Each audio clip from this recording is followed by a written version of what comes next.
तो देखिए, प्रधानमंत्री मोदी की लक्षद्वीप दौरे की तस्वीरें सुर्खियों में है।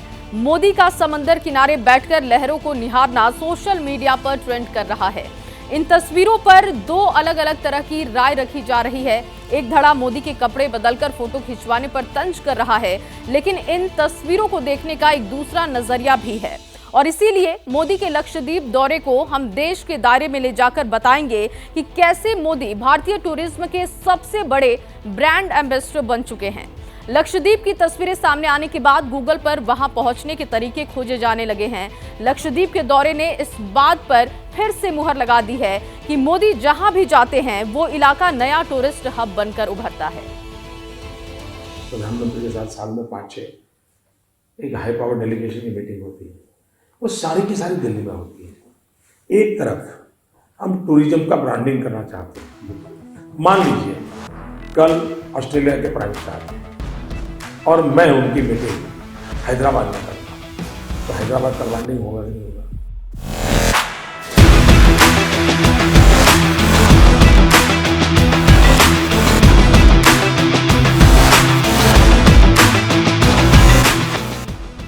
सुनकर समझ तो गए ही होंगे आप कि प्रधानमंत्री बनने से पहले ही टूरिज्म को लेकर मोदी का विजन कितना क्लियर था।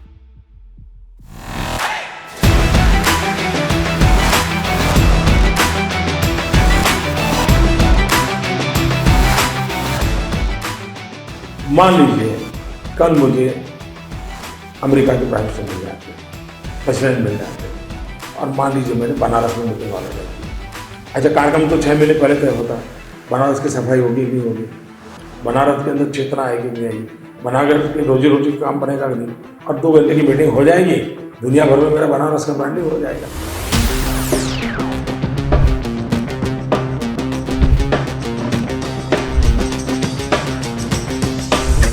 मोदी जानते थे कि हिंदुस्तान के पर्यटन में कितनी ताकत है और पीएम की कुर्सी पर बैठने से पहले ही उन्होंने ये बता दिया था कि कुर्सी संभालने के बाद वो कैसे भारत के टूरिज्म की तस्वीर बदलने वाले हैं।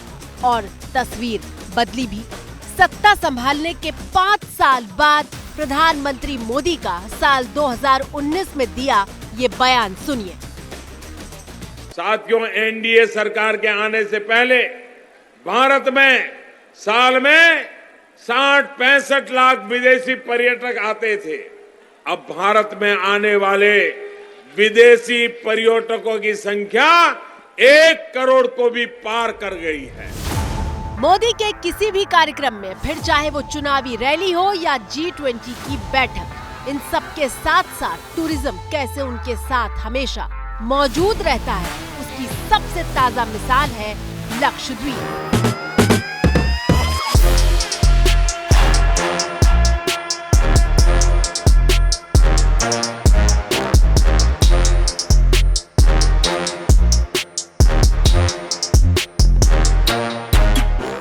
पहली नजर में इन तस्वीरों को देखकर लगता ही नहीं कि ये हिंदुस्तान का हिस्सा है, लेकिन सच ये है कि लक्षद्वीप इतना खूबसूरत है कि इसके हर कोने में नजरें बस ठहर कर रह जाती हैं।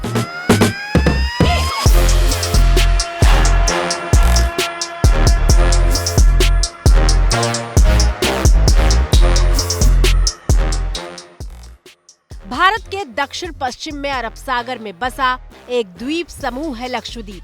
केंद्र शासित प्रदेश लक्षद्वीप में मोदी 2 दिन के दौरे पर थे तो लक्षद्वीप पूरे देश की सुर्खियां बन गया।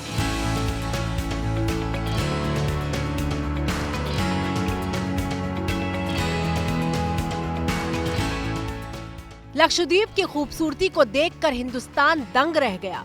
करोड़ों लोगों के जहन में लक्षद्वीप का नाम अगली छुट्टियों के विकल्प के तौर पर कौंधने लगा। लक्षद्वीप की सुंदरता को शब्दों में समेटना बहुत मुश्किल है।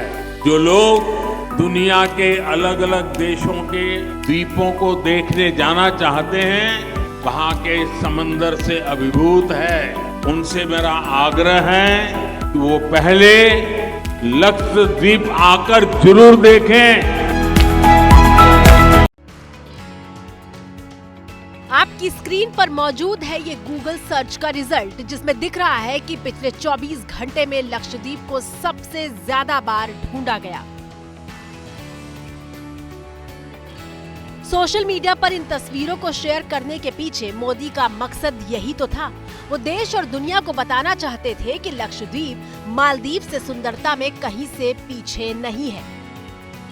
लक्षद्वीप की सुबह देखकर मन प्रसन्न हो गया। लक्षद्वीप की सुंदरता को शब्दों में समेटना बहुत मुश्किल है। हाँ, लक्षद्वीप पहुंचने के लिए थोड़ी मशक्कत जरूर करनी पड़ती है। अगर आप फ्लाइट लेकर कोच्चि पहुंचते हैं तो वहां से समंदर के रास्ते लक्षद्वीप जा सकते हैं और इस सफर में 15 से 20 घंटे का वक्त लगता है।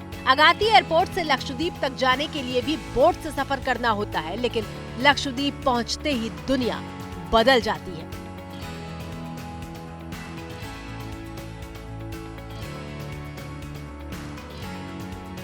हिंदुस्तान में पर्यटन क्षेत्र के मोदी सबसे बड़े ब्रांड एम्बेसडर बनकर उभरे हैं।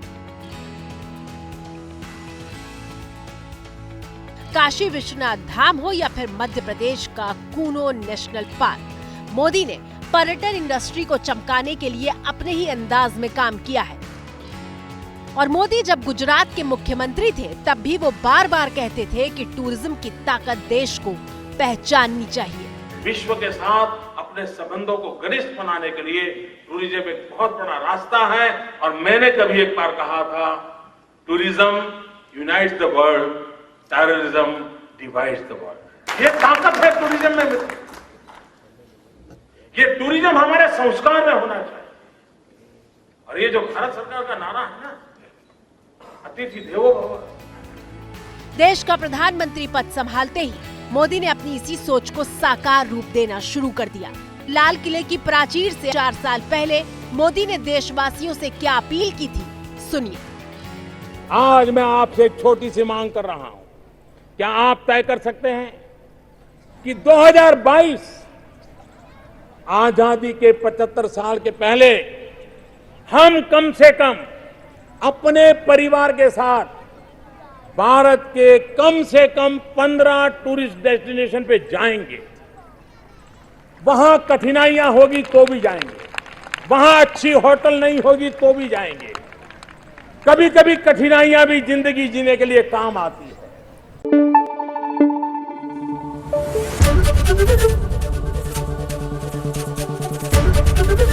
एबीपी न्यूज आपको रखे आगे।